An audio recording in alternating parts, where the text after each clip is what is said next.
Hi, I'm Linda Edwards, the Cooking Chemist, and I'm going to show you two products right now. And actually this one product that I have is our old version. I've got like a bunch of these, but the new ones come in a black base and a white top. So they're the covered micro cookers. And we have the 1 quart, the 2 quart, and the 3 quart. The one I have here is a 2 quart. It's just the old version. So anyway, what I've done here is I've cooked a pound of ground beef in the microwave. And that's my favorite thing to do with the micro cooker. I mean, you can use it for steaming vegetables or cooking rice or heating soup or doing whatever, but I love it for the ground beef because, well, what I did is I took a pound of frozen ground beef and I thawed it for 8 minutes, defrost in the microwave, and then I cooked it, and then I broke it up, and then I cooked it for 5 minutes. And so what I have now is I have my cooked ground beef. It's kind of in a lump. You can see that. And then, so what I do, because I don't touch it during the 5 minutes that it's cooking or during the 8 minutes that it's thawing, I just set it and leave it.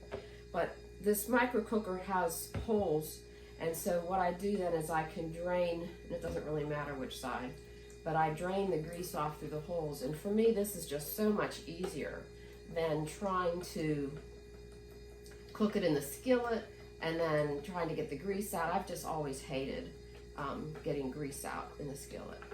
Now, little pieces of fat might fall through here too, but the meat stays in. And the fat doesn't all necessarily go out. So what I see some there that's not quite making it out. So what I do then is, and by the way, the lids will lock on. So then I can take a spoon or something to that effect.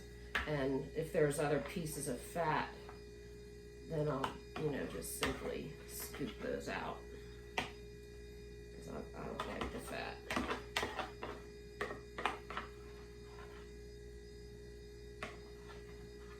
So there we go. All right, we'll give it one more little drain here. All right, so this is one product I absolutely love, and I have the 1 quart and the 2 quart sizes. I'm going to need to get the new style in 3 quart because I don't have a 3 quart size. It didn't come in this. All right, so now what I'm ready to do is, I have the hunks of ground beef here, and of course I like my ground beef really fine. This is the mix and chop, and this mix and chop is just wonderful for breaking up your ground beef really nice and fine, and it's so easy. And if you prefer to do your meat in a skillet, this will not mar a non-stick skillet or any type of skillet either, so you can use it for that. A lot of people like to use it for breaking up, tomatoes and stuff in their skillet, but you can use it for any kind of meat, ground meat, especially like sausage or ground turkey or ground beef or whatever it is.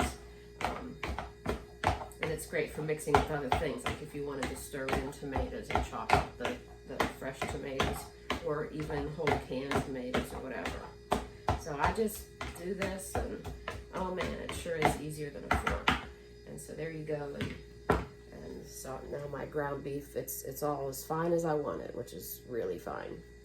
So there you go. 2 favorite products that I can't live without.